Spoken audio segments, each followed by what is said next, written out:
et merci de votre présence. Ça me fait chaud au cœur.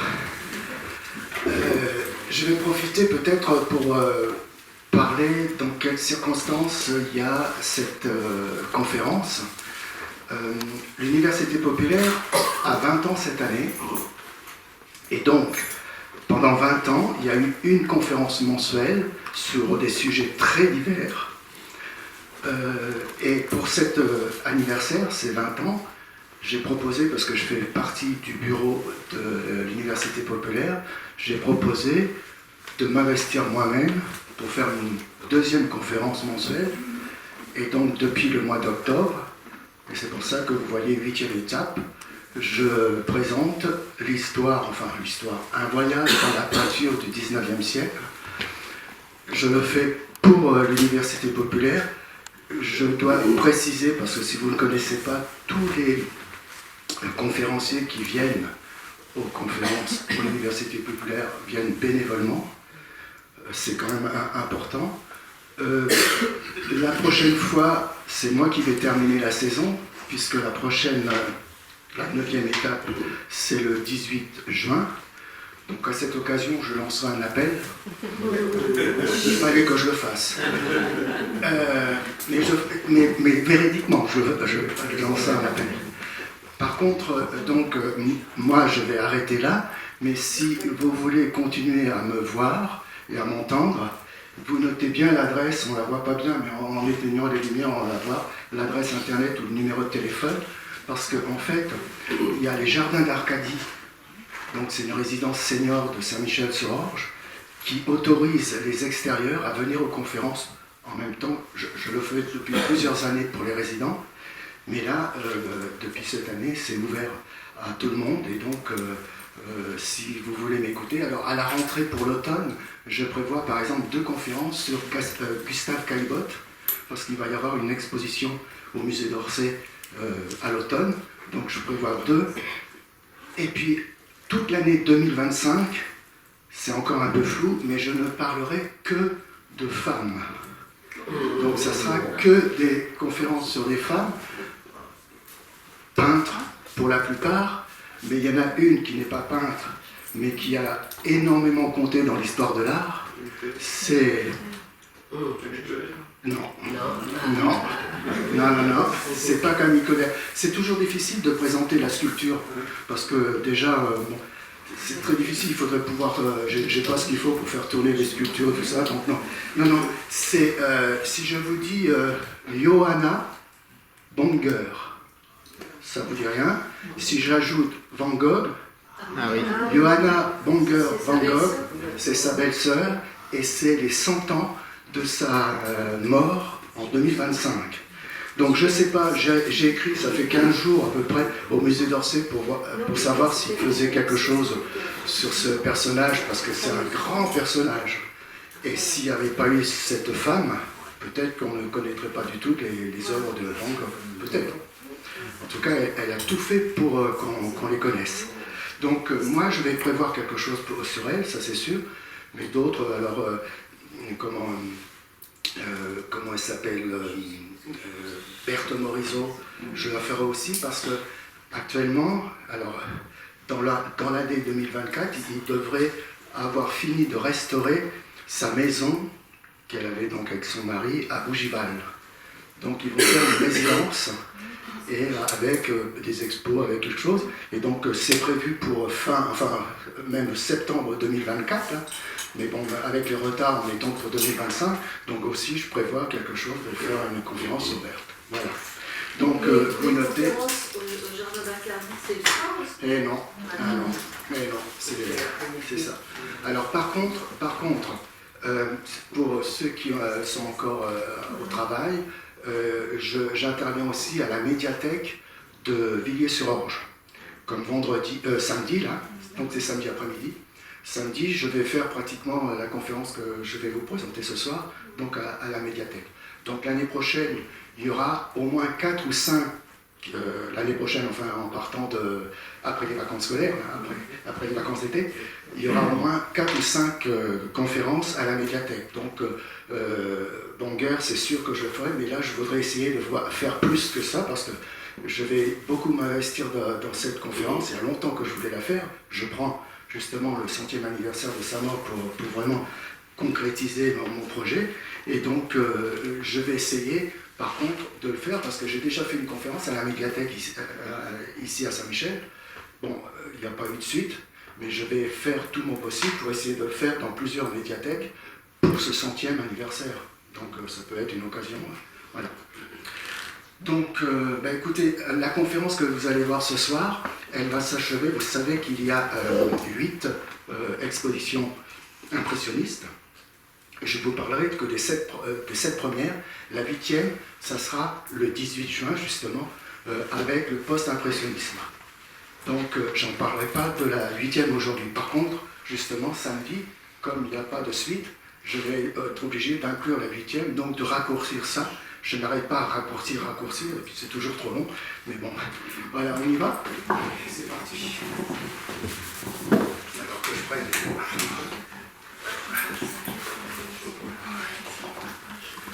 Donc, a posteriori, l'événement artistique de l'année 1874, puisque c'est cette année qui nous convient ce soir, ce n'est pas le salon, l'événement artistique de cette année-là, mais a posteriori, parce que justement, le salon était encore plus important encore en 74, mais avec l'histoire de l'art, etc., 74 est vraiment une date très importante dans l'histoire de l'art. Donc, c'est l'exposition d'un groupe de peintres dissidents qui exposent ses œuvres en marge des circuits officiels. C'est l'acte de naissance de l'impressionnisme, dû à un journaliste, Louis Leroy, qui a créé le terme par dérision dans le Charivari, je vous ai mis donc la une, en intitulant son article « L'exposition des impressionnistes ». Mais bien sûr, je vais détailler ceci. Cet événement, la première exposition de 1874, est considérée comme l'une des étapes initiatrices de l'art moderne, et à juste titre. Les études consacrées à l'impressionnisme mettent l'accent sur la rupture stylistique que constituent ces expositions. Rupture stylistique, ça veut dire une nouvelle façon de peindre. C'est une nouvelle peinture. Il s'agit d'un élément de la fracture, mais ce n'est pas le seul. Les impressionnistes remettent en question l'organisation même du marché de l'art. En effet, ils cherchent surtout à promouvoir et à vendre directement leurs œuvres, ce qui ne s'était pas fait jusqu'à présent.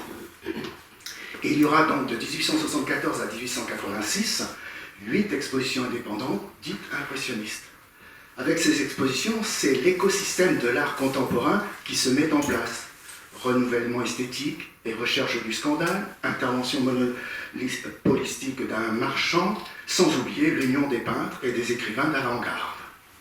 Et donc ça tombe bien parce que cette année, je pense que vous êtes au courant, c'est le 150e anniversaire de cette date de 1874. Et pour cela, le musée d'Orsay a 2 événements. Une exposition Paris 1874, inventer l'impressionnisme jusqu'au 14 juillet. Et une exposition immersive en réalité virtuelle, un soir avec les impressionnistes. Et là, c'est jusqu'au 11 août.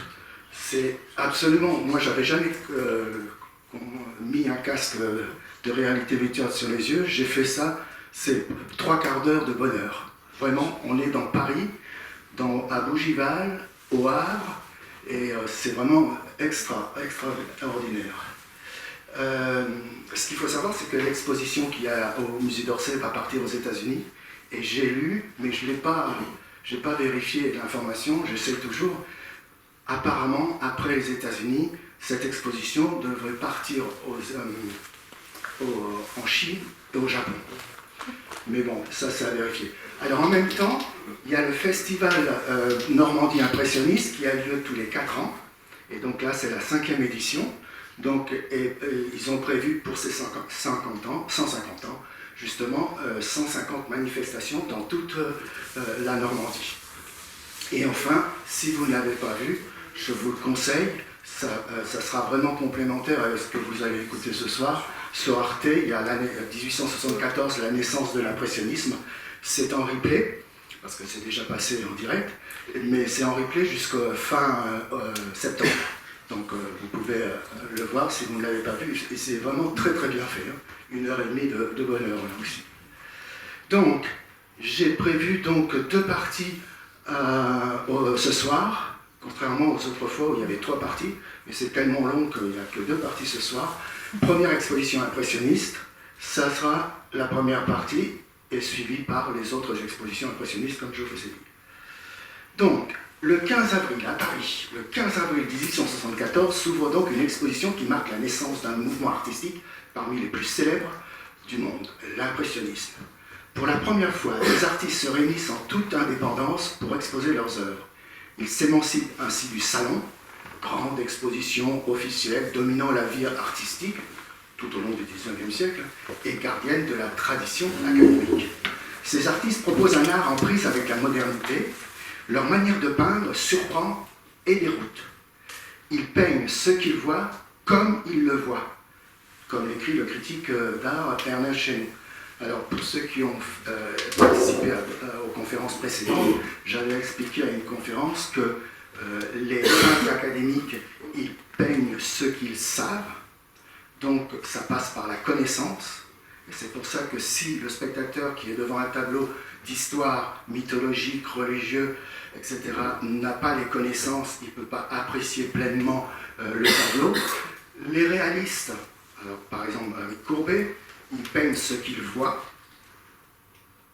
Courbet aurait dit « Je ne vois pas d'ange, donc je ne peins pas d'ange ». Et puis les impressionnistes sont des réalistes aussi, mais ils peignent ce qu'ils voient comme ils le voient. Et ça, dans une diapositive, je vous expliquerai vraiment ce que j'entends par là. Ensuite, pourquoi cette exposition a lieu justement en 1874 ?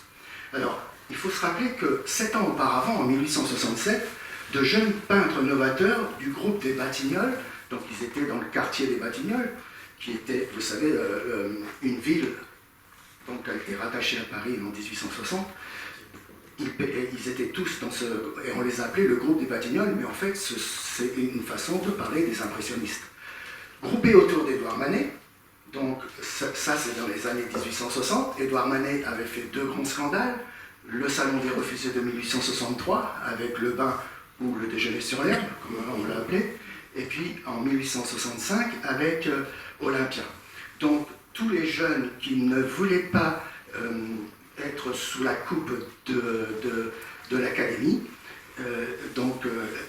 se sont rapprochés de Manet, et donc ils étaient tous autour de Manet, et cette année 1867, ils sont tous été refusés au salon, sauf seuls Degas et Berthe Morisot ont été acceptés, leurs tableaux ont été acceptés, mais Basile, Cézanne, Guillaumin, Monet, Pissarro, Renoir, Sisley furent tous refusés cette année-là.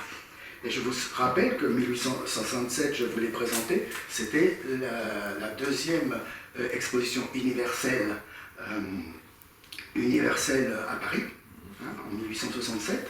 Et alors, on ne sait pas pourquoi il y a eu tous ces refus, le jury les a tous mis dehors, mais on peut penser que parce qu'il y avait cette exposition universelle, ils ne voulaient pas présenter ces novateurs. Ils projetèrent alors de s'organiser pour faire annuellement une exposition de groupe. Ce projet, initié par Frédéric Basile, fut, faute d'argent suffisant, sans lendemain. De plus, il y a eu après la guerre franco-prussienne, donc voilà, il a fallu attendre donc 1874 pour que ce projet enfin prenne vie. J'ai souligné Cézanne. Je ne mets plus, alors des fois ça m'arrive de me tromper parce que j'ai toujours mis un accent sur le E de Cézanne, mais je m'efforce de respecter les vœux des descendants de Cézanne qui veulent qu'on écrive Cézanne sans accent comme on écrit dans le Midi de la France. Donc j'essaie de faire attention. Bon, Frédéric Basile, vous savez, il est mort donc, pendant la guerre franco-prussienne, donc il ne peut pas être à l'initiative de cette exposition de 1874. Alors, pour expliquer pourquoi 1874, il faut revenir juste un an auparavant. En 1873, en ce début de cette Troisième République, donc après le Second Empire, où règne l'ordre moral, c'est comme ça que les historiens ont appelé cette période, sous la présidence du maréchal de MacMahon, après la terrible défaite contre la Prusse et la Commune de Paris, les jeunes artistes novateurs, pourtant plutôt d'essence républicaine, se heurtent face à une république conservatrice et à l'autoritarisme de Charles Blanc, qui est le directeur des Beaux-Arts, qui prône un retour aux valeurs de la tradition. Donc il se heurte à un jury du salon, élu par les seuls artistes médaillés au salon, ou ayant obtenu le prix de Rome, hein, vous savez, c'est le grand prix, quand l'élève de l'école des Beaux-Arts avait le prix de Rome, il pouvait partir pour 4 ou 5 ans, plutôt 4 ans, à la Villa Médicis à Rome, pour parfaire sa formation. Donc voilà, et donc, comme tous ces artistes dans le jury n'étaient pas favorables à l'innovation, eh bien, il y a eu... oui, alors j'ai complété en disant que la grande peinture d'histoire redevient l'apogée de l'art, avec Cabanel, Bouguereau et Gérôme, qui fut et qui restera un farouche adversaire des impressionnistes. Et donc, en 1873, donc au salon de 1873, 10 ans après justement le fameux salon des refusés de 1863, eh bien il y a un nouveau salon des refusés où on retrouve dans ce salon des refusés Renoir, Rouart, John King, Guillaumin, Eva González et deux gars, Monet, Pissarro et Sisley. Eux, ils savaient de toute façon qu'ils ne seraient pas pris, ils ne seraient pas acceptés, donc ils ont carrément boycotté le salon. Donc, en 1873, il y a eu un deuxième salon des refusés, comme 10 ans auparavant. Et donc, en plus, cette année 1873, il y a une récession économique, ce qui fait que des marchands comme Paul Durand-Ruel, hein, qui va être le grand marchand des impressionnistes, a dû ralentir ses achats. Donc, il ne restait plus qu'une seule solution face à tout ça, c'est de s'organiser soi-même pour exposer et vendre ses œuvres. Et donc, ils ont créé ce qu'ils avaient projeté de faire en 1867 avec Frédéric Basile. Ils ont, le 27 décembre 1873, donc tout à la fin de l'année, à l'initiative cette fois-ci de Monet, ils ont fondé une société anonyme coopérative d'artistes, peintres, sculpteurs et graveurs qui organisera donc la première exposition impressionniste, enfin la première exposition, puisqu'elle s'appelle comme ça, qu'on appellera bientôt et plus tard la première exposition impressionniste. Et donc quel est le but de cette société? C'est d'organiser des expositions libres, sans jury ni récompense, contrairement au salon officiel où il y a un jury et il y a des récompenses, médaille d'or, etc., etc.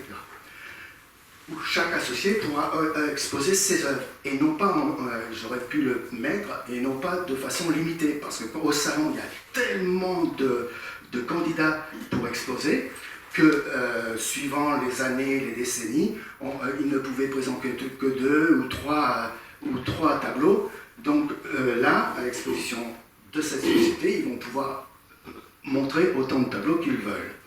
Ensuite, le deuxième objectif, c'est vraiment de vendre ces œuvres.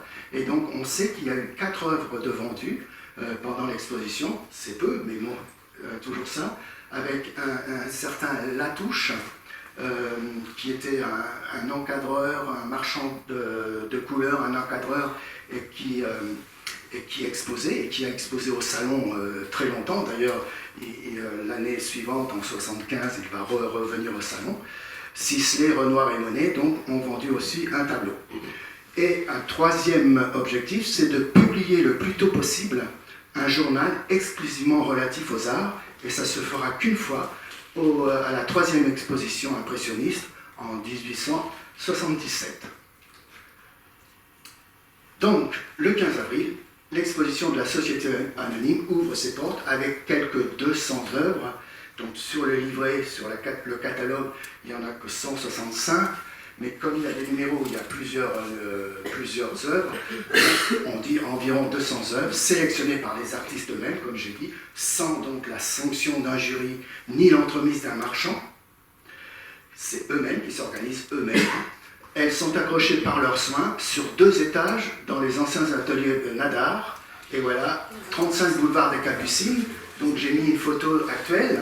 Et donc sur cette carte postale de l'époque, et j'ai entouré les 2 étages où il y a eu cette exposition, donc avec la grande verrière du haut. Donc ça, c'était du 15 avril au 15 mai 1874, et ça durait donc 1 mois. Et surtout, cette exposition a été ouverte 15 jours avant l'ouverture du salon officiel, qui, alors ça a changé aussi dans le 19e siècle, mais pendant tout un temps, c'était le 1er mai, l'ouverture officielle du salon. Donc ils ont fait exprès pour ne pas être considéré comme un salon des refusés. Cette exposition indépendante et éclectique, et ça vous allez voir qu'elle était très éclectique, réunit 30 plus 1 artistes. Et vous allez comprendre pourquoi j'ai écrit 30 plus 1, ayant surtout en commun d'avoir payé leur cotisation à cette nouvelle société. Ce n'est pas un principe esthétique qui les rassemble, donc ce n'est pas une façon de peindre, vous allez le voir très vite. Non, c'est une même volonté d'exposer librement et de vendre leur travail. C'est vraiment une exposition purement commerciale. C'est ce qu'on ne pense pas tout de suite quand on pense à cette exposition. Alors voilà, donc à droite j'ai mis le livret ou le catalogue, on appelle ça souvent le livret au 19e siècle. Donc il y a 30 participants plus 1, il y a 165 toiles au livret, au catalogue, 50 centimes le catalogue, entrée 1 franc. Alors, j'ai mis en vert les 8 peintres qu'on va appeler vraiment les impressionnistes. Je vais les citer: Cézanne, Degas, Guillaumin, Monet, Morisot, Pissarro, Renoir, Sisley. Donc vous voyez que ces peintres-là sont minoritaires dans ce groupe, dans cette première exposition. C'est un premier point. Ensuite, j'ai souligné 3 personnages, Degas, Monet et Pissarro. Alors je crois que j'ai mis là, le groupe d'exposants résulte de différents réseaux relationnels. En fait, il y avait la bande à Degas, il y avait la bande à Monet et il y avait la bande à Pissarro. Par exemple, Eugène Boudin, vous savez qu'Eugène Boudin a été un des maîtres de Monet, il fait partie de la bande de Monet. C'est Monet qui l'a fait venir à l'exposition. Pourtant, lui, il est d'une génération précédente, Boudin. C'est pour ça que je l'ai souligné. Autain, alors je l'ai souligné aussi, c'est les 2 plus anciens avec Kals, Adolphe Kals. Ce sont des peintres ou des sculpteurs pour Autain, Auguste Autain, sont les plus âgés. Il y a 40 ans de différence entre le plus jeune et le plus âgé. Et Autain, par exemple, Autain, c'est un sculpteur qui a toujours été au salon, mais il a été un grand communard, donc quelques années auparavant. Donc il se retrouve là avec les jeunes qui veulent bousculer l'académie, en fait. C'est pour ça qu'il est là présent. Donc 3 personnages, Degas, Pissarro et Monet qui vont amener pour qu'il y ait du monde à l'exposition. Et Degas, il a toujours espéré jusqu'au dernier moment, et ça, si vous faites la réalité virtuelle, vous allez le voir, il a essayé de faire participer aussi Manet, puisqu'il faisait partie de ce groupe des Batignolles avant la guerre de 70. Mais Manet a toujours dit que le salon est le vrai terrain de lutte, c'est là qu'il faut se mesurer. Donc, il a été toujours avec eux, mais il n'a jamais voulu exposer avec eux, donc pendant toutes les 8 expositions, jamais Manet n'y sera. Alors, il ira au salon, il aura encore des œuvres refusées, mais il continue par le salon. Ensuite, j'ai très rapidement, parmi ces 31 participants, il y en a 7 qui étaient reçus au salon précédent en 1873. Donc voilà, je les ai entourés, mais il y en avait 9 qui ont été refusés à ce salon de 1873. Donc vous voyez, il y a beaucoup de refusés déjà de 73 qui est dans cette exposition de 74. Lépine, Stanislas Lépine, lui, il a des tableaux acceptés au salon en 73 et il a aussi des tableaux qui étaient au salon des refusés. Et pour corser le tout, vous voyez que déjà, alors là, 12, c'est-à-dire un tiers des présents dans cette exposition indépendante, donc Boulevard des Capucines, eh bien il y en a un tiers qui avaient aussi des œuvres au salon officiel. Donc vous voyez que ce n'est pas si simple que ça. Et c'est ça que je vais essayer de vous expliquer, et c'est l'objet d'ailleurs de cette exposition qu'il y a au musée d'Orsay actuellement. Alors là, vous voyez que Stanislas Lépine, lui, il a il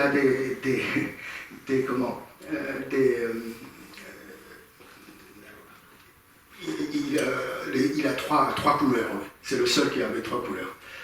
Alors, je continue parce qu'il n'y a pas que la peinture en plus. Parce que quand on pense à la peinture, mais il n'y avait pas que la peinture. Les exposants ont la possibilité de présenter des sculptures, des dessins, des pastels et des estampes grâce à Bracquemond. Donc Félix Bracquemond, j'ai mis une petite étoile là, qui a un très très grand graveur. Et d'ailleurs, si vous faites l'exposition au musée d'Orsay, il y a presque toute une salle, rien qu'avec des gravures de Jeanne Boudin, de Félix Bracquemond. Notamment par exemple Pluie Vapeur, Train Pluie Vapeur de Turner, il avait fait une gravure. Donc l'estampe occupe tout au long de ces expositions impressionnistes une place de choix et on n'en parle pas assez, on parle que de la peinture mais il y avait plus que de la peinture. Et donc la 31e personne, ça c'est une comtesse de Luchère. Si je vous avais fait cette conférence il y a 4 ou 5 mois, je vous aurais mis 30. Vous pouvez prendre n'importe quel ouvrage d'histoire de l'art, c'est 30 exposants à la première exposition impressionniste. Or, pour cette préparation de l'exposition du musée d'Orsay, je suis allé donc à la conférence inaugurale où la commissaire, une des commissaires présentait donc l'exposition. Eh bien, elle nous a parlé de cette comtesse de Luchère, mais donc il n'était pas inscrite dans le catalogue, c'est pour ça qu'elle est passée inaperçue, mais elle était bien présente, mais elle n'a pas pu nous en dire plus, parce que là, ils vont faire des recherches plus approfondies maintenant. Et donc ça, je vais y venir avec Marc de Montifaux, dans un journal qui s'appelle L'Artiste, donc le 1er mai, donc au milieu de cette exposition de 74.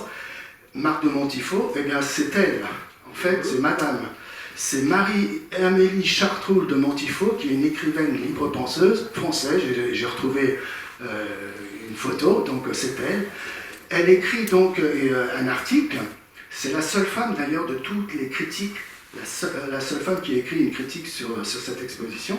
Et donc une critique plutôt positive pour cette exposition. Et elle écrit « Parmi les portraits, nous détacherons un lieutenant des lanciers signé de la comtesse de Luchère, dont le nom faisait déjà l'objet de toutes les attentions dans les expositions de Londres. » Donc elle vient de Londres apparemment. « Lorsque les femmes visent l'énergie, elles n'en ont pas la moitié. La silhouette de l'officier est solide, la poitrine haute, ferme, fermement campée. Ce lieutenant des lanciers devait ressembler un peu à ça, d'après son descriptif. » Ce qu'il faut dire, c'est que donc, le livret, comme j'ai dit, il n'y a que 30 exposants, donc elle n'apparaît pas. Et c'est parce qu'ils ont recherché plein d'articles de presse de cette époque qui sont tombés sur cet article-là. Donc Marc de Montifaux donc, décrit en détail dans l'artiste cette œuvre. Elle ne mentionne pas que cette comtesse de Luchère n'était pas au catalogue. Donc pour cette première exposition, il y a eu 31 exposants et non 30, comme on l'a toujours lu et su. Et donc il y avait bien 2 femmes. Ça se complique parce que quand on lit sur ces expositions impressionnistes, on nous parle toujours de 3 femmes. Donc à gauche, Berthe Morisot, Marie Bracquemond et Mary Cassatt, l'américaine. On parle toujours de 3 femmes, mais si il y a la comtesse de Luchère, on en est à 4 femmes. Mais ça se complique encore, c'est que c'est sans compter sur la comtesse, encore une, de Rambures, qui aurait participé à la 2e, 3e, sous le nom de masculin de Jacques François, et même hors catalogue à la dernière exposition de 86, que je vous expliquerai donc la prochaine fois. Donc ce n'est pas 3, non pas 4, mais 5 femmes qui ont participé aux expositions impressionnistes. Et donc, comme je vous ai dit, si je vous avais fait cette conférence plus tôt, eh bien, je vous aurais parlé que de 3 femmes dans les expositions impressionnistes. Donc c'est quelque chose de très nouveau. Donc il faut parler de ce mythe, du scandale de 1874. En fait, c'est pas si simple, vous allez voir. Il y a à peu près 60 mentions ou critiques qui ont été publiées dans la presse pendant l'exposition, pendant le mois de l'exposition. De grands journaux n'en ont pas du tout parlé. Du tout. Le Figaro, Le Temps, Le Moniteur Universel, le 19e siècle, rien, pas une ligne. Ensuite, il y a une vingtaine de mentions neutres, sûrement un petit, j'ai pas vérifié tout ça, mais un petit encart où il y avait marqué qu'il y avait cette exposition à Boulevard des Capucines, point. C'est tout. Et puis, donc, sur les 60, il y en avait 40 critiques qualifiantes. Il y avait 15 critiques favorables, donc avec la République française, etc. Il y avait 18 critiques plutôt mitigées, donc, et surtout, il y avait 7 critiques hostiles dans La Patrie, le journal amusant et le Charivari. Et en fait, quand on réfléchit bien, 7 critiques hostiles sur 40 ou 60 mentions, c'est vraiment très minoritaire. Et donc, c'est ça qu'il faut se rappeler. Or, quand on lit l'histoire de l'art, on ne nous parle que d'un article, critique bien sûr, et bien je vais développer, le Charivari, voilà. C'est lui, Louis Leroy, à gauche. Donc, c'est la critique qui est restée célèbre parce qu'elle a donné le nom justement à ce mouvement, bien sûr.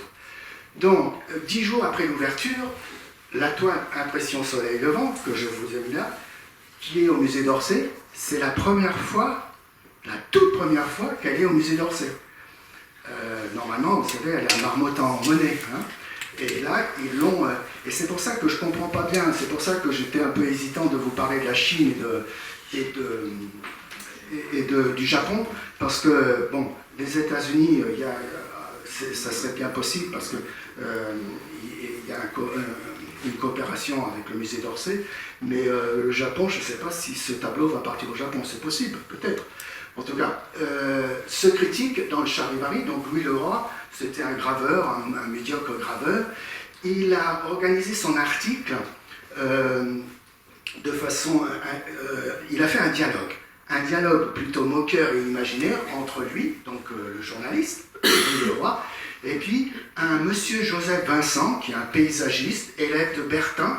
Donc Bertin, c'était un peintre de paysage historique, classique, néoclassique, hein, médaillé, décoré sous plusieurs gouvernements, mais ce monsieur Vincent, il est fictif.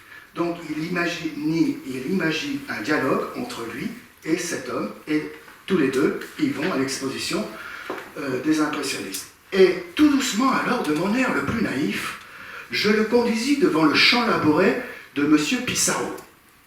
À la vue de ce paysage formidable, le bonhomme crut que les verres de ses lunettes s'étaient troublés.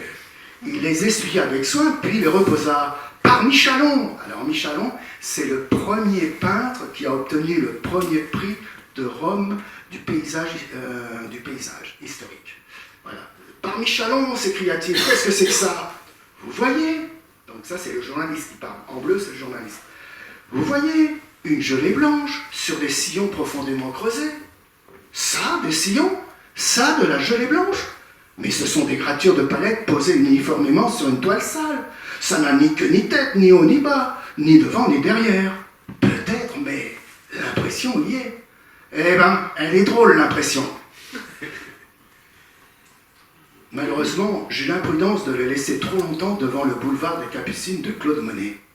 « Ah ah !» ricana-t-il à la Méphisto. « Est-il assez réussi celui-là ?» Il commence à perdre les pédales, et vous allez voir que plus l'article avance, et plus... En voilà de l'impression, je ne m'y connais pas. Seulement, venez me dire ce que représentent ces innombrables lichettes noires dans le bas du tableau. Mais, répondis-je, ce sont des promeneurs. Alors je ressemble à ça quand je me promène sur le boulevard des Capucines. Sans étonner, vous vous moquez de moi à la fin. Je vous assure, monsieur Vincent. Mais ces tâches ont été obtenues par le procédé qu'on emploie pour le badigeonnage des granites de fontaine. Pif, paf, blim, blanc. Va comme je te pousse. C'est inouï, effroyable. J'en aurai un coup de sang, bien sûr. Je jetai un coup d'œil sur les lèvres de Bertin, son visage tourné au rouge sombre. Une catastrophe me parut imminente, et il était réservé à M. Monet de lui donner le dernier coup. « Ah, le voilà !» s'écria-t-il devant le numéro 98. C'est le numéro du tableau. Je le reconnais, le favori de Papa Vincent. Vous voyez, c'est hyper la pulane, hein. Que représente cette toile? Voyons au livret. Impression Soleil Levant. Impression, j'en étais sûr. Je me disais aussi, puisque je suis impressionné, il doit y avoir de l'impression là-dedans. Et quelle liberté, quelle aisance dans la facture. Le papier peint à l'état embryonnaire est encore plus fait que cette marine-là. Cependant, qu'auraient dit Michalon, Bidault, Boisselier et Bertin, alors c'est que des peintres de paysages historiques, devant cette toile impressionnante? Ne me parlez pas de ces hideux croutons, hurla le père Vincent. En rentrant chez moi, je crèverai leur devant de cheminée. Donc il renie complètement tous ses copains. Enfin, le vase déborda. Le cerveau classique du père Vincent, attaqué de trop de côtés à la fois, se détraqua complètement. Il s'arrêta devant le gardien de Paris, qui veille sur tous ses trésors. Il payait des agents de la ville pour garder l'entrée de l'exposition. Et le prenant pour un portrait, se mit à m'en faire une critique très accentuée. « Est-il assez mauvais ?» fit-il en haussant les épaules. « De face, il a 2 yeux, et un nez, et une bouche. Ce ne sont pas les impressionnistes qui auraient ainsi sacrifié au détail. Avec ce que le peintre a dépensé d'inutilité dans cette figure, Monet eût fait 20 gardiens de Paris. Et si vous circuliez un peu, vous, lui dit le portrait, vous l'entendez, il ne lui manque même pas la parole. » Le père Vincent se mit à danser la danse du scalp devant le gardien ahuri, en criant d'une voix étranglée « Hugues, je suis l'impression qui marche, le couteau à palette vengeur, le boulevard des Capucines de Monet, la maison de Pendu et la moderne Olympia de Monsieur Cézanne. » Et là j'ai mis l'accent « Hugues, Hugues, Hugues. » Et donc l'exposition, le titre c'était bien l'exposition des impressionnistes.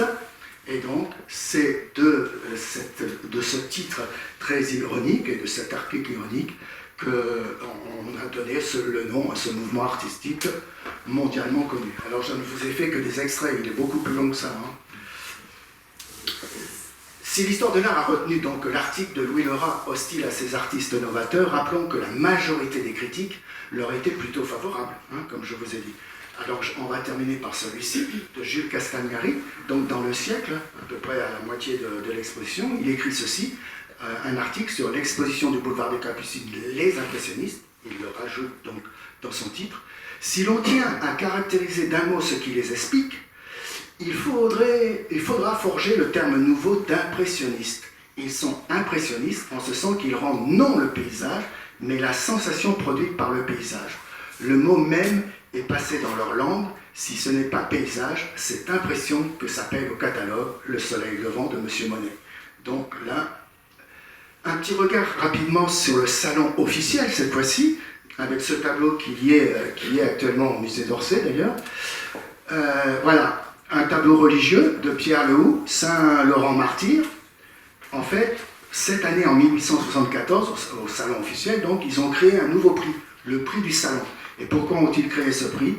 Parce qu'il était destiné à lutter contre la baisse de la peinture religieuse, qui ne représentait plus que 4% de l'ensemble des œuvres présentées.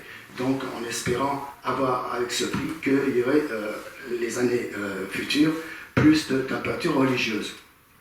Et puis, ce tableau de Gérôme, je vous ai dit que c'était vraiment celui qui combattait les impressionnistes, eh bien, ce tableau, il a eu, en 1874, la médaille d'honneur du salon en peinture est revenue donc à ce Jean-Louis Gérôme pour son œuvre L'éminence grise, à milieu des tableaux de la première exposition indépendante.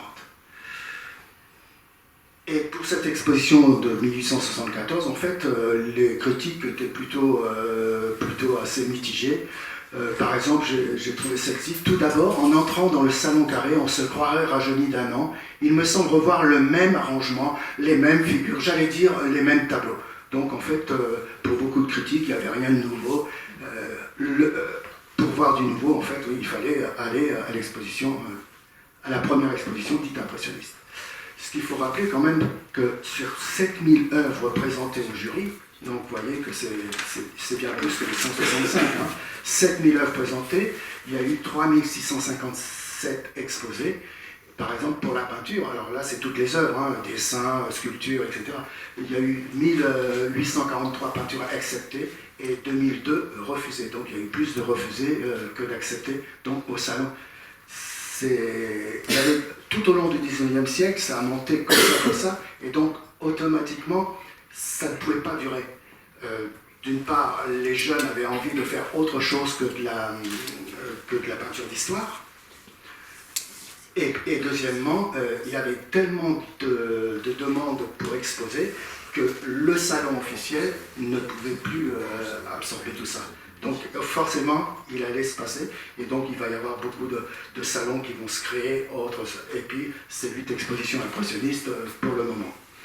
Donc, un exemple, Édouard Manet, donc, au salon de 1874, donc cette année-là, hein, lui, il a eu 2 œuvres acceptées, Le chemin de fer et puis cette lithographie coloriée, là, Polichinelle, et il a eu 2 œuvres refusées. Donc, le bal de l'opéra et Hirondelle. De même que son élève, Eva González qui va faire comme Édouard Manet, elle n'ira jamais exposer avec les impressionnistes. Elle a eu 1 œuvre acceptée, donc la Matinée rose, et elle a eu 1 œuvre refusée, donc à ce salon de 1874. Une loge aux Italiens. En fait, si on revient à cette exposition, cette première exposition, c'est vraiment un véritable défi au salon officiel. Elle a eu, de fait, une fonction performatrice car elle invente l'impressionnisme. C'est pour ça que le titre de Musée d'Orsay, c'est « Inventer l'impressionnisme ». Elle invente le mot, si vous voulez, l'impressionnisme, au sens que revêt le terme en histoire de l'art, c'est-à-dire qu'elle le reconnaît et le fait exister à travers un noyau d'artistes novateurs grâce à la presse et aux critiques d'art. Ça, j'en ai pas beaucoup parlé, mais il y a un triangle. Hein. Il y a la presse et les critiques d'art sont très très importants avec les marchands d'art et les artistes. C'est vraiment on rentre dans le marché de l'art tel qu'on le connaît maintenant. On peut catégoriser ce noyau d'artistes impressionnistes en 2 sous-groupes. Il y a d'abord les peintres de la figure et de la vie moderne, dans lequel on pourrait mettre Degas, Renoir, Morisot, Caillebotte, qui n'est pas la première, mais qui sera la deuxième, je vais en parler. C'est plutôt donc des peintres de figure, même s'ils ont pu faire des paysages, mais c'est plutôt des peintres de figure et de la vie moderne. Et à contrario, il y a des peintres vraiment de plein air, qu'on appelle plutôt les paysagistes, Monet, Pissarro, Cézanne, Sisley, Guillaumin. Voilà. Alors, maintenant, j'ai un certain nombre de diapos où j'ai mis 2 ou 3 tableaux. À vous de voir ceux qui sont présentés au salon officiel, ou bien refusés au salon officiel, ou bien ceux qui sont présentés à l'exposition dite impressionniste. Donc là, pour vous aider, j'ai mis ça quand même. Non, c'est pas ça, je me suis trompé. Voilà. Donc le premier, c'est Giuseppe de Nettis, dans les blés, et à droite, Eugène Boudin, sur la plage à Trouville. Donc, bon, je ne vais pas vous questionner, mais hop, voilà. Donc, Giuseppe de Nettis, il est au salon officiel, et première exposition sur les plages à Trouville de Boudin. Alors là, il y en a 3 tableaux, donc 3 figures, portraits si vous voulez. Alors, Auguste Renoir, Ernest Duez et Jean-Jacques Henner. Bon là, c'est assez facile. Là, c'est facile. Donc, exposition impressionniste pour la Parisienne, et les 2 autres sont au salon officiel. Là, ça va se compliquer. Alors pourquoi ça va se compliquer? Parce qu'en fait, c'est le même peintre. C'est Giuseppe de Nettis. 3 tableaux de ce peintre. Alors là, il en a accepté à droite, au salon officiel, refusé au salon officiel à gauche, en haut à gauche, et à la première exposition impressionniste en bas. Donc il en a partout. 3 paysages. Alors, on a Pierre Bureau, Camille Pissarro, Antoine Chantreuil.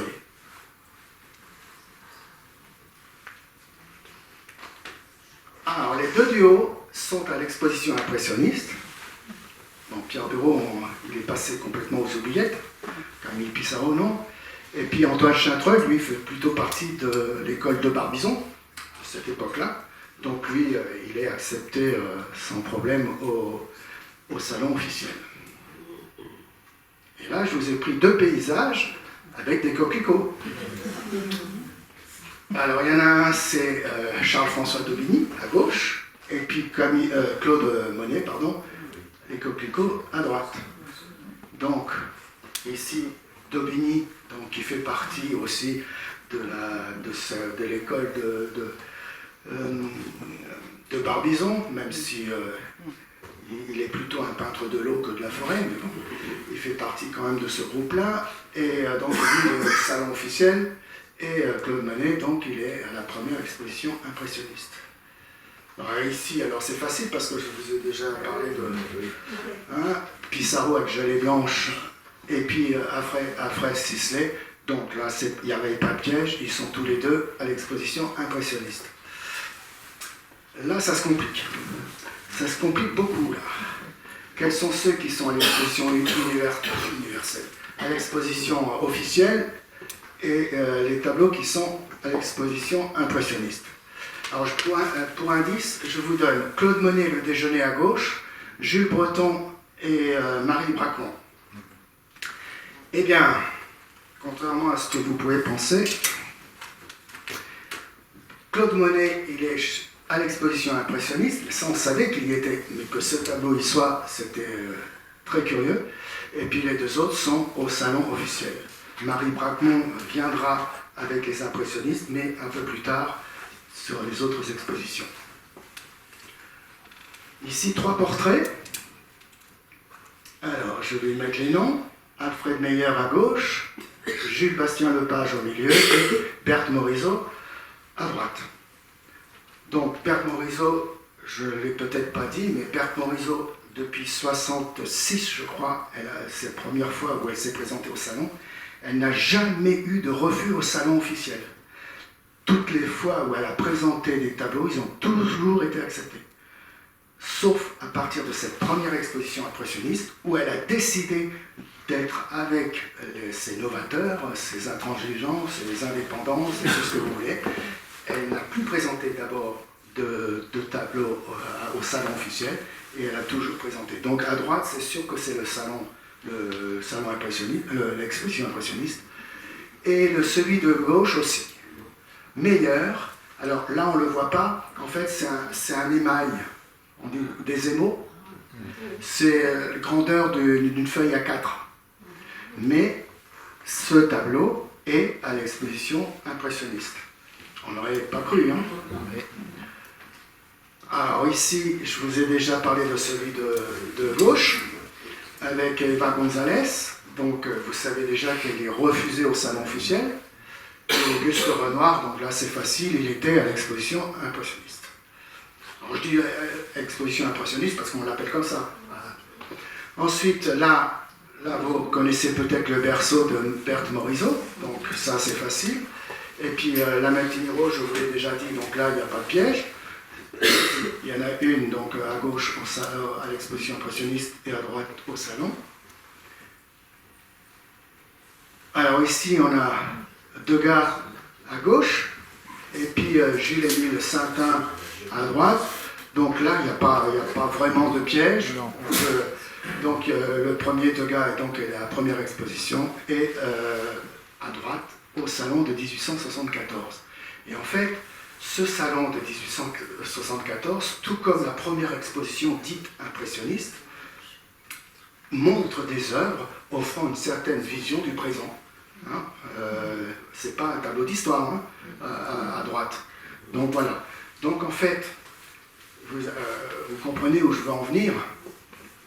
C'est que par exemple ce tableau de Manet, donc là, il n'est plus, ce salon il n'est plus vraiment une vitrine d'un art exclusivement académique, parce que cette œuvre-là, le chemin de fer de Manet, a été accepté au salon officiel. Donc vous voyez qu'il y avait quand même des œuvres plutôt modernes, on va dire, étaient présentes au salon officiel. Par contre, ces deux-là, puisque je reviens quand même, dans cette première exposition impressionniste, vous voyez que ces deux tableaux n'ont rien à voir avec le style impressionniste. Hein, on n'a rien à voir. Donc, en plus, comme je vous ai dit au départ, il y avait un tiers des artistes qui exposent à la fois au salon officiel, qui ont des œuvres au salon officiel, et des œuvres à l'exposition indépendante.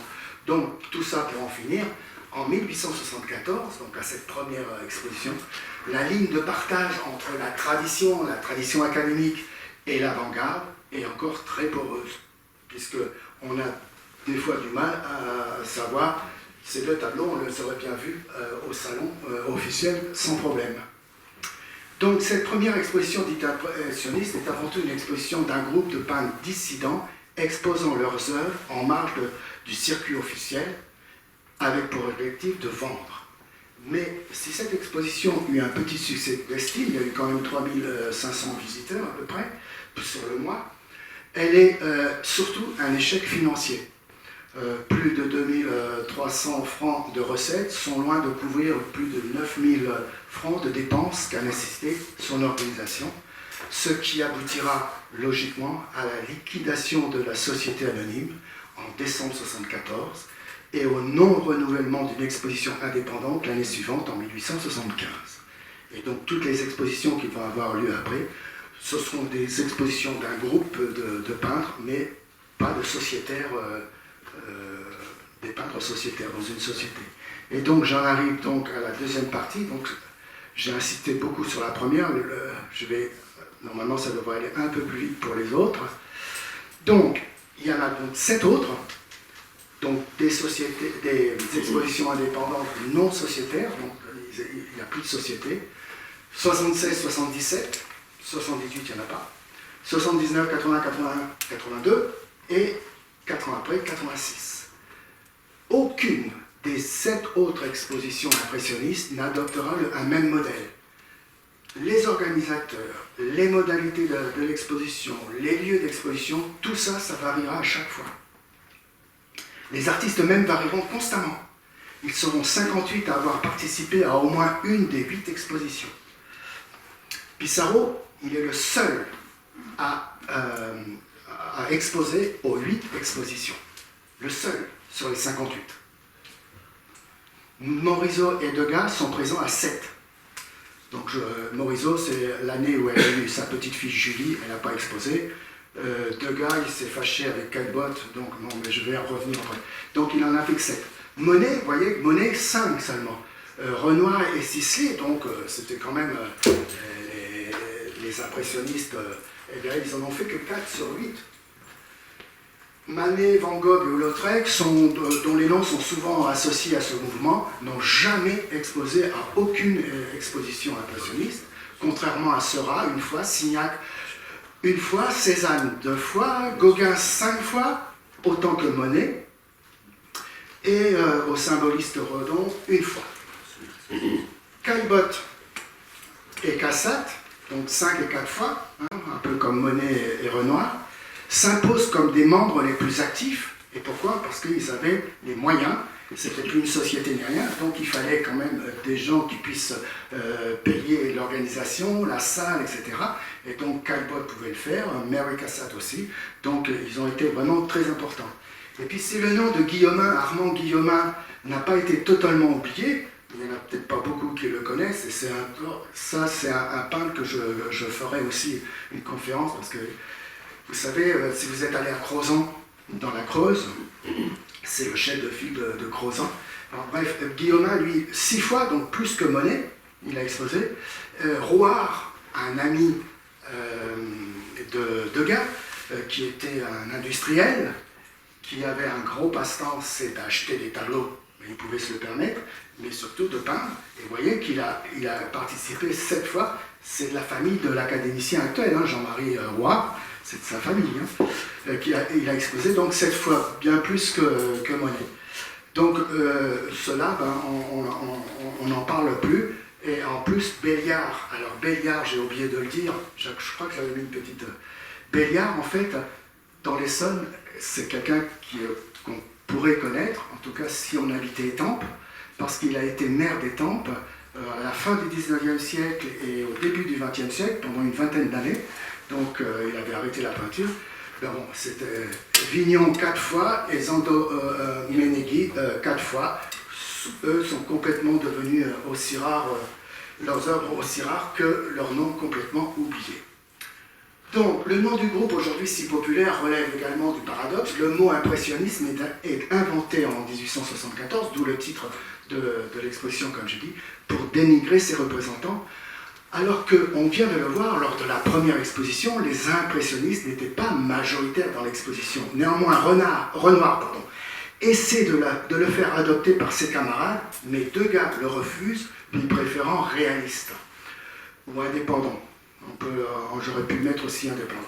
Les critiques emploieront aussi le terme impressionnaliste, naturaliste, indépendant ou intransigeant. Tous ces mots, on les retrouve dans les articles des critiques.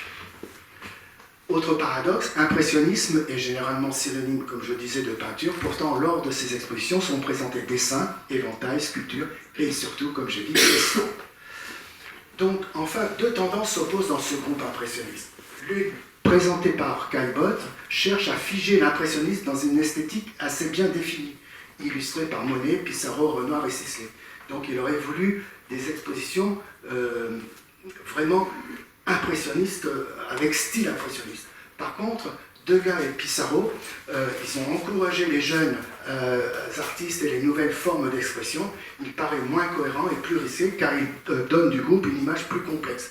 Mais ils préféraient ça pour montrer la variété et pour ne pas être stigmatisés comme toujours des refusés. Donc voilà, c'est pour ça qu'on avait des expositions avec des œuvres qui étaient loin d'être impressionnistes. Deuxième exposition, donc, d'un groupe non sociétaire, chez un marchand, donc marchand d'art, Durand-Ruel, 19 participants, donc vous voyez déjà ça a baissé.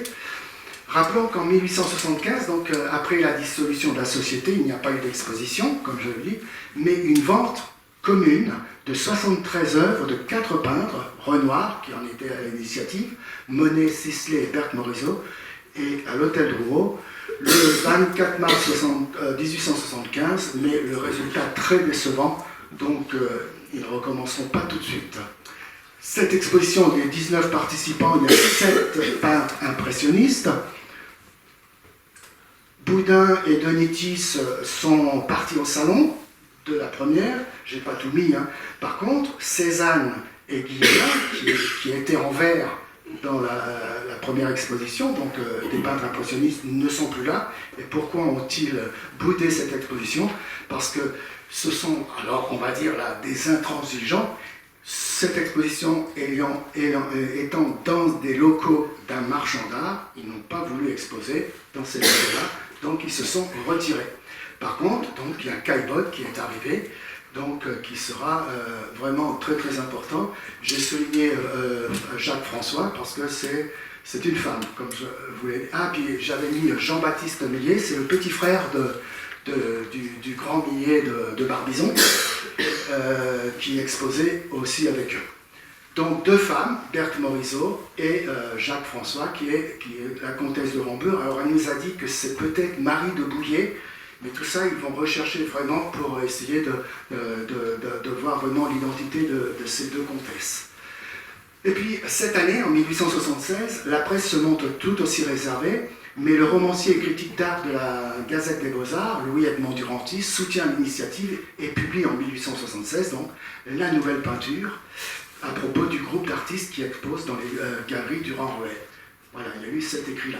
Donc voilà, un nouveau à cette exposition, c'est Caillebotte, Gustave Caillebotte. Donc, comme je vous ai dit, j'ai prévu à l'automne de faire deux conférences sur lui, parce que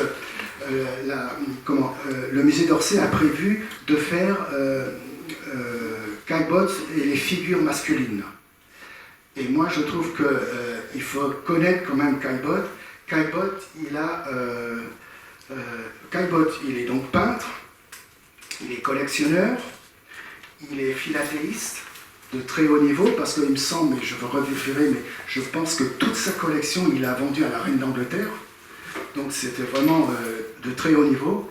Il est horticulteur, et là aussi, il avait aussi des liens avec Monet, avec Giverny, justement, de très haut niveau aussi. Et j'ai oublié, il est régatier, donc comment on dit, il fait des régates. avec son frère, il a gagné énormément de régates. Et pour finir, il est en plus architecte naval. Il a construit énormément de bateaux. Donc je voulais présenter le caillebotte plus que le peintre pour pouvoir présenter l'exposition qui va avoir lieu donc, au musée d'Orsay. Donc voilà, Gustave Caillebotte arrive en 1976 à l'exposition dite impressionniste. Ce tableau a été refusé par le jury du salon de 1975. Et il jouera bien sûr, comme je dis, un rôle clé dans la suite des expositions grâce à son soutien financier. Mais lors de cette deuxième exposition du groupe en 1976, paraît dans le Figaro du 3 avril 1876 un article d'Albert Wolff particulièrement virulent et cruel qui rappelle ceux publiés 2 ans auparavant. La rue Lepelletier, c'est donc où a lieu l'exposition, a bien du malheur. Après l'incendie de l'Opéra, parce que l'Opéra était rue Lepelletier, il a brûlé, et c'est pour ça qu'ils ont décidé, donc sous le Second Empire, de faire l'Opéra Garnier après. Alors, après l'incendie de l'Opéra, voici un nouveau désastre qui s'abat sur le quartier. On vient d'ouvrir chez Durand-Ruel une exposition qu'on dit être de peinture. 5 ou 6 aliénés, dont une femme, en fait il y en avait 2, un groupe de malheureux atteints de la folie et de l'ambition s'y sont donné rendez-vous pour exposer leurs œuvres. Il y a des gens qui pouffent de rire devant ces choses. Moi, j'en ai le cœur serré. Ces soi-disant artistes s'intitulent les intransigeants, les impressionnistes. Ils prennent des toiles, de la couleur et des brosses, jettent au hasard quelques tons et signent le tout. Essayez donc d'expliquer à M. Renoir que le torse d'une femme n'est pas un amas de chair en décomposition avec des taches vertes violacées qui dénotent l'état de complète putréfaction dans un cadavre. Ils, les peintres, se barricadent dans leurs insuffisances qui égalent leur suffisance, et tous les ans ils reviennent avant le salon avec leur turpitude à l'huile et à l'aquarelle, protester contre cette magnifique école française qui fut si riche en grands artistes. Et donc là, je vais m'arrêter 2 secondes là. Vous voyez, quand je disais les impressionnistes, ils peignent comme ils voient, ils peignent ce qu'ils voient comme ils le voient. Bien sûr, jusqu'à présent, il y avait des nus, il y en a toujours eu dans l'académie, oui, à l'école des Beaux-Arts. Les nus académiques, c'est quelque chose de tous les ans, sauf que les nus étaient en atelier. Or, si on peint des nus en extérieur, forcément, avec le soleil et avec l'ombre des feuilles des arbres, eh bien, si on peint comme on voit, eh bien, on est obligé de faire des taches sur le torse de cette femme. Voilà. C'est ça, peindre ce que je vois comme je le vois. Voilà, donc les tableaux qu'il y avait à cette deuxième exposition impressionniste, donc de Monet, de Sisley, Pissarro, Berthe, Morisot, Edgar Degas. Edgar Degas, ce tableau que vous voyez, le bureau de coton à la Nouvelle-Orléans, c'est le premier tableau impressionniste qui est rentré dans une collection publique, c'est-à-dire au musée de Pau. Donc voilà, premier tableau qui rentre dans un musée français. Et puis Auguste Renoir, Frédéric Bazille tué à Bonne-la-Rolande. J'ai parlé tout à l'heure de Frédéric Bazille qui avait essayé de monter une exposition en 1967. En fait, très rapidement, ce tableau, peint par Auguste Renoir, il est donc exposé à cette exposition impressionniste en 1876, et le papa de Frédéric Bazille, Gustave Bazille, va voir l'exposition et voir le tableau de Renoir, donc avec son fils en train de peindre un héron. Et donc il demande à qui est ce tableau, et on lui répond que ce tableau appartient à Manet. Donc il va voir Manet et il lui dit j'aimerais bien qu'on s'entende et j'aimerais bien pouvoir récupérer le tableau de mon fils, hein, qui est mort donc, en 70 à la guerre franco-prussienne. Et donc Manet accepte. Et à droite, je vous ai mis un tableau de Claude Monet, Femme au jardin. Ce tableau, il avait été refusé en 67, justement, au moment où ils ont tous été refusés. Et Frédéric Bazille a acheté, il pouvait se le permettre, mais il a acheté le tableau de son copain Monet. C'est un très grand tableau. Hein. Il l'a acheté à raison de 2500 francs, à raison de 50 francs tous les mois. Et donc, ce tableau, il appartient donc maintenant aux descendants, enfin, au papa de Basile. Donc, ils se sont mis d'accord et ils ont fait un échange. Donc, Manet a récupéré le tableau de Claude Monet et le papa de Frédéric Basile a récupéré le tableau où est représenté son fils. Voilà, c'était un petit... En fait, j'aurais pu l'éliminer, ça. Je pense que j'en parlerai pas la prochaine fois. Alors, troisième exposition, 18 participants. Donc là aussi, il y a beaucoup d'erreurs, parce que quand on lit les livres d'histoire de l'art, on nous parle de la rue Le Pelletier, et donc il y en a très souvent où c'est marqué chez Durand-Ruel. Or, c'est complètement faux. Durand-Ruel, oui, il avait sa galerie dans la rue Le Pelletier, mais l'exposition, là, c'était dans une maison en réparation qu'ils ont louée, et donc c'est pour ça que Cézanne est revenu et que Guillaumin est revenu, parce que c'était pas chez un marchand. Donc là, on a 9 peintres impressionnistes sur 18, donc la moitié des exposants sont dits impressionnistes, donc c'est vraiment une année importante pour ces expositions-là, et en plus, Renoir, il se souviendra qu'en justement cette année 1867, ce fut moi qui insistais pour qu'on gardât ce nom d'impressionniste qui avait fait fortune, c'était dire aux passants, et personne ne s'y trompa, vous trouverez ici le genre de peinture que vous n'aimez pas, si vous venez, ce sera tant pis pour vous, on ne vous remboursera pas de 10 sous l'entrée. Voilà, donc c'est une année plutôt, une exposition plutôt unifiée, plutôt la plus cohérente possible, une sorte d'aboutissement du projet que ces artistes avaient initié en 1974. C'est un véritable festival de l'impressionnisme avec des œuvres de qualité exceptionnelle. Et en plus, donc je vous ai dit qu'une fois seulement, il y a eu un journal qui a été édité, qu'avait prévu la société qui n'existe plus. Mais, donc c'est ce journal-là, l'impressionniste journal d'art. Le directeur de la publication, c'est Georges Rivière, un ami de Renoir, qui a rédigé la plupart des articles. Et là, on reconnaît la balançoire ici de Renoir. Et ici, bon, c'est dans l'autre sens, mais c'est un tableau de Sisley. Donc, cette troisième exposition va être bien reçue et va même engranger des bénéfices, certes modestes, mais cela reste néanmoins une première. Et alors, les tableaux, c'est ceci.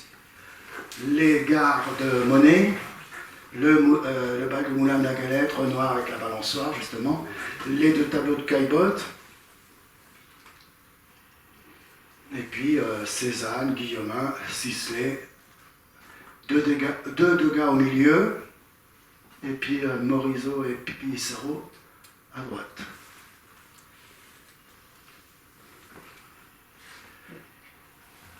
Alors, oh, c'est joli ça, hein. Alors, malgré les demandes de Pissarro, Degas et Caillebotte, pas d'exposition en 1978, et donc la commissaire qui nous a présenté l'exposition actuelle, elle nous a dit qu'ils en ignorent vraiment la raison. Alors, on peut penser que la raison, c'est parce qu'il y avait cette exposition universelle. En tout cas, c'est moi qui le pense. Il nous a dit qu'on n'avait pas de raison. Voilà, 15 participants, arrivés de 2 femmes, Marie Bracmont. Alors, je n'ai pas retrouvé d'œuvre de Marie Bracmont. Par contre, on sait qu'elle a exposé un plat de faïence, et j'ai retrouvé des cartons qui peuvent avoir servi pour faire les plats de faïence. Donc, Marie Bracmont, c'est la femme de Félix Bracmont, le très grand graveur. Mary Cassatt, l'américaine, et Paul Gauguin. Et Paul Gauguin, il est arrivé avec ça. Donc, on est loin de Paul Gauguin qu'on peut connaître. Hein. Il est arrivé donc avec une sculpture de son fils, Émile Gauguin. Voilà. Et il était hors catalogue en plus, il n'était pas écrit dans le catalogue. Et puis c'est une année 79, c'était 4e exposition où il y a beaucoup d'art décoratif. En fait, par exemple, beaucoup d'éventails. Selon le catalogue, Degas en présente 5, Pissarro pas moins de 12.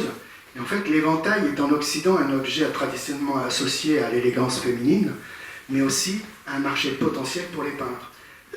Je vous rappelle que l'objectif, c'est quand même de vendre. Et donc, c'était plus facile de vendre des éventails comme ça que des tableaux. Donc, c'est pour ça qu'il y en avait beaucoup. Hein. La cueillette des petits pois de Camille Pissarro. Et j'en ai vu donc au musée Pissarro à Pontoise, il y a quelques années, et il y avait beaucoup d'œuvres comme ça sur éventail. Donc Monet est présent, mais sans Renoir, qui lui est parti au salon. Donc avec le portrait de Madame G.C. et de ses enfants. En fait, c'est le portrait de Marguerite Charpentier. Et Georges Charpentier, son mari, est éditeur des écrivains naturalistes, comme Zola par exemple. Et il est éditeur aussi de la revue La Vie moderne, journal hebdomadaire littéraire artistique qui défend les avant-gardes. Et donc, dans ces locaux de La Vie moderne, il a fait des expositions individuelles, particulières. En 79, Denitis, Renoir, etc. En 80, Manet, Monet, etc. En 81, Sisley, Rodin, etc. Et donc, en fait, cette initiative de cet homme-là, en fait, ça ne va pas faciliter la cohésion du groupe, de faire une exposition de groupe. S'il y a des individus comme lui qui font des expositions comme ça, petit à petit, le groupe va se dissoudre et c'est bien ce qui va se passer. Sisley, par exemple. Sisley, il écrit ceci. Vous voyez, il était au salon, mais il a été refusé. Hein, mais il était parti au salon. Je suis fatigué de végéter comme je le fais depuis si longtemps. Le moment est venu pour moi de prendre une décision. Nos expositions ont servi, il est vrai, à nous faire connaître. Et en cela, elles nous ont été très utiles. Mais il ne faut pas, je crois, s'isoler trop longtemps. Le temps est encore loin où l'on pourra se passer du prestige qui s'attache aux expositions officielles. Je suis donc résolu à essayer au salon. Donc petit à petit, comme ça va, ils vont partir tous les uns après les autres. Voilà, j'ai mis quelques tableaux de cette année-là. Donc avec 2 de Monet et 2 de Degas. Edmond Duranty, c'est lui qui avait écrit la nouvelle peinture. 80 et 81, ces 2 années sont souvent considérées comme marquant l'effritement du groupe. D'une part, parce que, vous voyez, il y a, comme avec Charpentier, il pouvait faire des expositions individuelles, donc petit à petit, le groupe. Mais vous voyez comment il s'appelle ? 5e exposition faite par un groupe d'artistes indépendants. C'est moi qui ai souligné. Hein. Non présents sur l'affiche, les 3 femmes, parce que ça ne se faisait pas. Ça ne se faisait pas de mettre des noms de femmes sur les affiches. Donc Braquemont, Mary Cassatt et Berthe Morisot n'y sont pas. De même que le jeune frère de Raffaelli, qui est un nouveau exposant, qui arrive donc à cette 5e exposition. Son frère, il n'apparaît pas non plus. Alors peut-être que il a été fait après. Enfin, bref. Donc, sans Monet, qui est parti au salon, comme Renoir l'avait fait l'année précédente, Monet est parti au salon. Sisley, toujours au salon, toujours refusé. Et Cézanne, toujours au salon, refusé. Mais ça, il est habitué, lui. Loin de grossir à chaque exposition nouvelle, la petite phalange des indépendants va s'amoindrissant chaque année. Ça, c'est que des petites critiques que j'ai trouvées. Parmi les impressionnistes, Renoir et Monet se distinguaient comme les 2 cariatides du temple. Le temple va-t-il s'effondrer parce que les 2 cariatides ont abandonné leur poste ? Renoir, le premier, a décampé vers l'Académie, on l'a vu l'année précédente. Voilà Monet qui fuit à son tour en reniant ses dieux. De plus, le critique Huysmans reprend à son compte l'argumentation de Zola, selon lequel l'impressionnisme serait un art inabouti. Un autre critique s'interroge, l'impressionnisme a-t-il vécu ? Et même a-t-il jamais existé ? Bref, c'est pas... Et dans cet ouvrage formidable, s'il y en a un à lire, c'est celui-là, malheureusement, il n'est plus édité. Donc on peut le trouver en bibliothèque, en médiathèque, ou bien en livre d'occasion, mais il n'est plus édité, mais c'est un livre extraordinaire, on apprend plein de choses. Et donc il écrit pour cette exposition de 81, John Rewald, il écrit « n'était plus, à vrai dire, une exposition impressionniste ». Mais c'est passé sous silence les œuvres éminemment impressionnistes de Berthe Morisot, Mary Cassatt, Pissarro et même de Degas. Donc, mais pour lui, donc, ce n'est plus une exposition impressionniste. Et s'il y a, puisque je parle d'un ouvrage qui n'est plus édité, celui-là, il est édité, c'est un ouvrage de poche, qui n'est pas cher du tout, de Xavier Mauduit, hein, de France Culture, le cours de l'histoire, qui a écrit donc Impressionniste, une autre manière de voir le monde, et c'est un petit livre très complet, très facile à lire, et on apprend plein de choses sur l'impressionnisme justement. Donc j'ai profité de ça pour vous en parler. 6e exposition, toujours avec Mary Cassatt, 13 participants, toujours Mary Cassatt, Bert Morisot, Paul Gauguin et Jean-François Raffaelli. Et comme Caillebotte ne voulait plus de Jean-François Raffaelli et que finalement il est là, et bien Caillebotte, il se retire et il ne se présente pas à l'exposition de 81. Manet et Renoir sont au salon. Caillebotte cherche à évincer Degas et ses amis, Raffaelli, avec l'espoir que Monet et Renoir abandonneront le salon pour réintégrer le groupe, mais sans succès, il se retire. Les artistes indépendants ont ouvert une 6e exposition, quelques arriérés, ça c'est une critique, quelques arriérés qualifient encore d'impressionnistes ces peintres, au nombre de 13 actuellement, et chez qui les liens d'école deviennent invisibles. D'importantes défections ont ôté à cette manifestation annuelle le caractère défini qu'elle eut un moment. Ils ne sont plus que 13 cette année-là, mauvais chiffre qui leur a porté malheur. Ils étaient 18 l'an dernier, le groupe s'éclaircit, aussitôt qu'ils peuvent être reçus au salon, ils tournent à l'opportunisme et désertent. Voilà, c'était les critiques de cette exposition.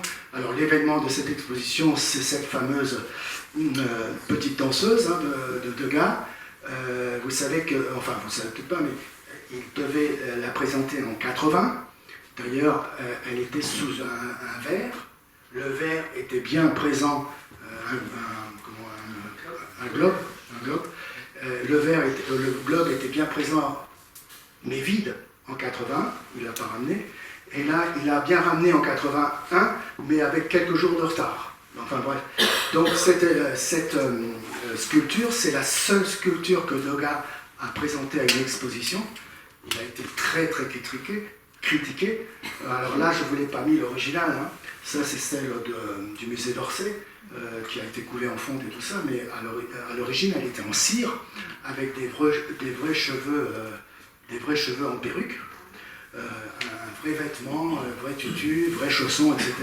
Donc c'était tellement nouveau dans le monde de la sculpture que ça a été très très critiqué, et donc il n'a plus jamais présenté à des expositions des sculptures, et on les a retrouvées après, des centaines et des centaines de sculptures après sa mort, et il y en a une bonne centaine qui ont pu être fondues, et tout le reste a dû être jeté. Alors dans les sculptures, alors j'en ai vu aussi pas mal dans une exposition, je crois au Grand Palais, ou je ne sais plus, il y avait beaucoup de chevaux et beaucoup de danseuses. Et donc c'est le peintre, on va dire, là c'est pas tout à fait le cas, mais le peintre du mouvement. Et donc il y avait de très très belles sculptures. Mais il n'en exposera plus au grand public. Cette exposition, donc on arrive en 82, c'est l'exposition la plus homogène. J'ai mis les 9 participants. Caillebotte, Gauguin, Guillaumin, Monet, Morisot, Pissarro, Renoir, Sisley, Vignon.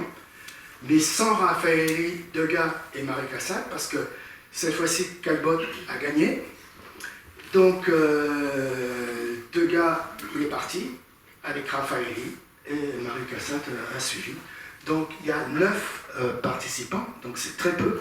Mais alors, c'est l'exposition la plus homogène, la plus impressionniste, en fait. Sauf qu'il y a un problème. Alors, je ne sais plus si c'est là que je l'ai mis.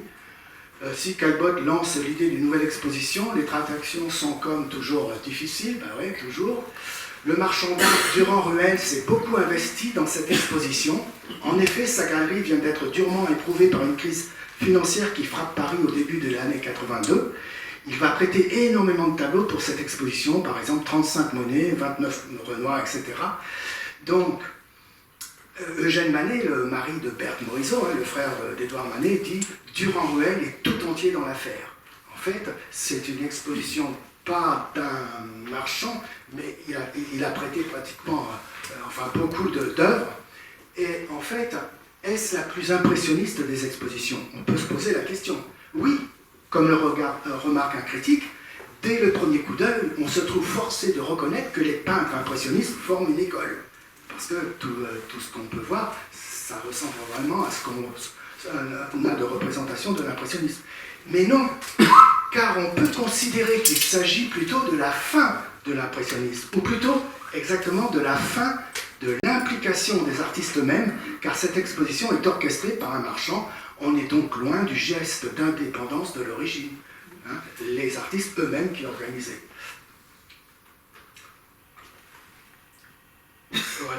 Voilà quelques œuvres de cette 7e exposition.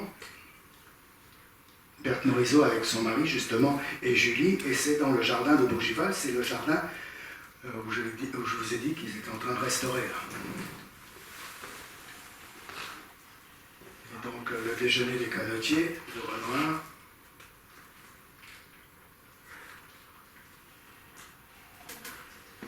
Et donc l'ultime exposition, donc en 86, 4 ans après, Gauguin, en décembre 85, écrit à sa femme, Mette, et lui dit « Nous allons faire au mois de mars une exposition très complète avec des nouveaux impressionnistes qui ont du talent. Mais nous en reparlerons à l'ultime conférence le mois prochain. » Et je finis par un extrait de ce livre de Camille Mauclerc, donc paru en 1904, L'impressionnisme, son histoire, son esthétique et ses maîtres. Moralement, l'impressionnisme a rendu un service immense à l'art tout entier en attaquant de front la routine, en prouvant qu'une réunion de producteurs indépendants pouvait rénover l'esthétique sans rien devoir à l'enseignement d'État. Il a réussi là où des créateurs considérables mais isolés avaient échoué parce qu'il a eu la chance de réunir une série d'hommes dont 4 compteront parmi les grands peintres français. Et alors, pour lui, ce sont Édouard Manet, Claude Monet, Edgar Degas et Auguste Renoir. Il a enfin et surtout porté un coup irrémédiable à l'académisme et lui a arraché un prestige d'enseignement qui régnait tyranniquement sur les jeunes artistes depuis des siècles.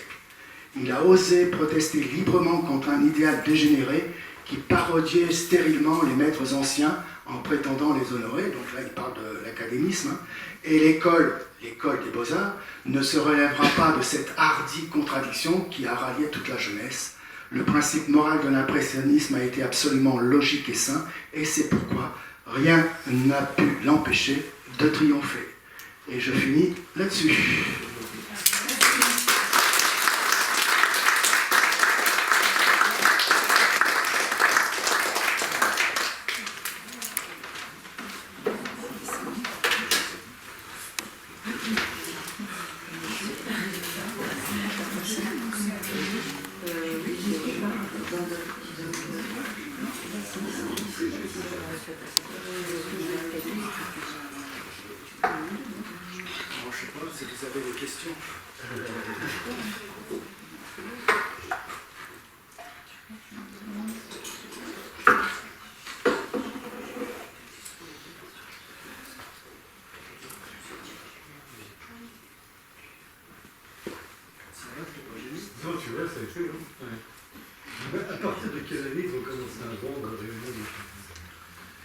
Alors, justement, il faut que tu viennes à ce moment prochain. Parce qu'en 1886, donc la dernière exposition impressionniste, il y a eu plein de choses en cette année 86 dans le domaine des arts. Et une des choses très importantes, c'est que Durand Ruel, le marchand, qui aura acheté plein de tableaux, il est parti avec des centaines de tableaux aux États-Unis. Et c'est à partir de ce moment-là que ça a tellement marché que ça a fait monter l'école partout. Et voilà. Et après, à l'exposition universelle de 1900, les impressionnistes étaient bien représentés. Mais il a fallu tout ce temps de...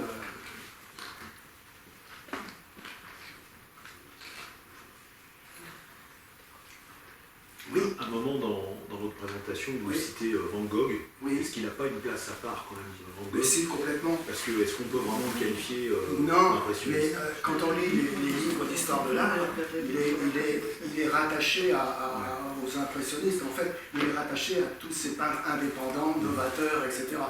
Mais en fait, je l'expliquerai mieux. Je suis désolé. En 86, puisque c'est l'année où lui, il arrive à Paris. Ah, voilà, et donc, sa peinture qui était très néerlandaise et foncée, par exemple, si on, je ne sais pas si vous l'avez, mais les mangeurs de pommes de terre, et bien, ou des souliers, enfin, bref, il arrive et il découvre cette peinture très claire et tout ça, et il va avoir, donc, à Paris, avant de partir à Arles, il va, voilà, c'est pour ça qu'il va rencontrer... 86, c'est très important aussi. Alors, quand j'ai fait le programme, je suis parti de 1808 avec le classicisme. Hein, c'est ça. Oui. Jusqu'en 86, parce que je savais que 86 était une date importante aussi. En plus, c'est la dernière exposition impressionniste. Mais il y a plein de choses. Du Renvoyé qui part, il y a plein de choses. Monet, il va à Belle-Île, par exemple. C'est un petit détail, mais il va à Belle-Île. Et c'est peut-être là. Alors là, les historiens d'art ne sont pas tous d'accord. Qui commenceraient ces séries, les fameuses séries après la cathédrale, les peupliers, tout ça. Il aurait commencé des séries à Belle-Île, donc en 86. Il y en a d'autres qui disent qu'il aurait peut-être fait plutôt les séries comme ça dans la Creuse, justement, où il y aura après Guillaumin, quand il est allé à Freslin et Crozon, là-bas, pour faire la petite Creuse et la grande Creuse. Bref, 86, c'est une date très très importante aussi dans l'histoire de l'art pour bien comprendre. Et puis je serais obligé de parler de symbolisme, et donc justement, alors là vous parlez de Van Gogh, mais on pourrait parler de Gauguin et tout ça, avec Pont-Aven, etc. Et tout ça, d'ailleurs Gauguin découvre Pont-Aven en 86. Après il retourne en 88 avant de partir à l'autre bout du monde. Mais 86, c'est une étape très très importante aussi. Et quand il parle à sa femme Mette en disant qu'il y avait des nouveaux, ben les nouveaux, c'est les néo-impressionnistes, c'est Seurat, c'est Signac. Et alors, pour cette exposition de 86, là, il y a donc 4 peintres qui sont dans une salle seulement, ce qu'on va appeler les néo-impressionnistes. C'est les deux, donc Seurat qui est celui qui a inventé cette nouvelle façon de peindre, Signac qui sera son suiveur, mais qui va le remplacer très vite parce que Seurat va mourir très jeune. Donc c'est Signac en fait qui va... Et puis il y a les deux Pissarro, c'est-à-dire le père et le fils, Lucien, qui vont faire des tableaux impressionnistes. Parce que Pissarro, il a toujours été ouvert à tout. Et là, il a essayé pendant 2 ans à peu près de sa vie le néo-impressionnisme, mais faire des petits points comme ça, ça l'a barbé, donc il est revenu à quelque chose de plus naturel. Enfin. Donc voilà, c'est pour ça que j'ai marqué le post-impressionnisme, parce que voilà, c'est à partir de là que ça va évoluer. On sera où l'exposition?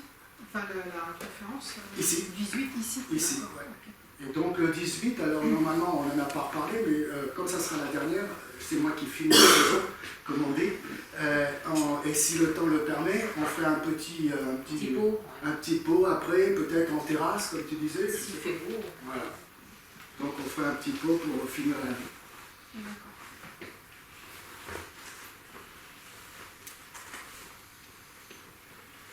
Il y a d'autres questions?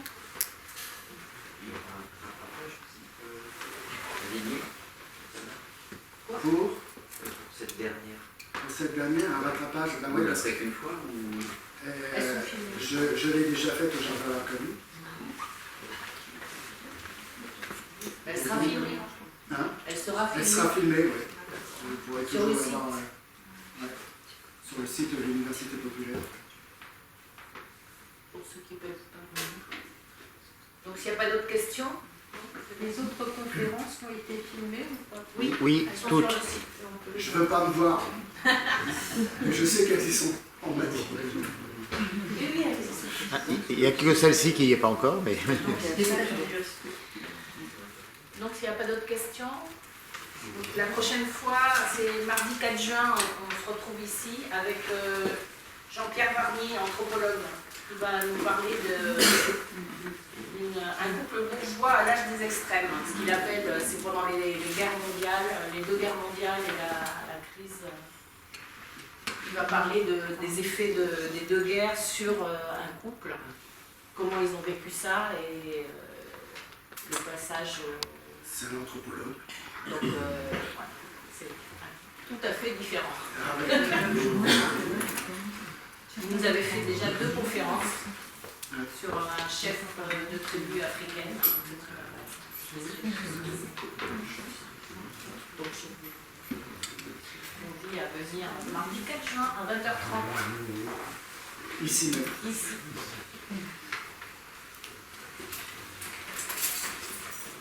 En tout cas, si vous voulez faire passer l'info, Vous prenez mon adresse, on ne la voit pas beaucoup, c'est association, alors c'est HAAPT, c'est Association Histoire de l'Art pour tous.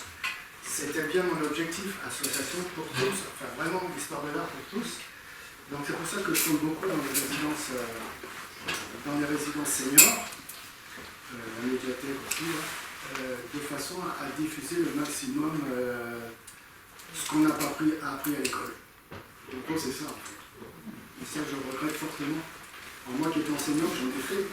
Au premier degré, c'est pas comme je pouvais me permettre, donc j'en ai fait. Et quand c'est arrivé l'histoire de l'art, l'histoire des arts en éducation nationale, quand c'est arrivé en 2008, je crois à peu près,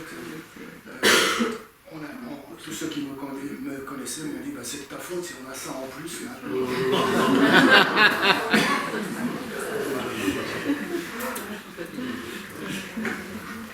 Bon, ben,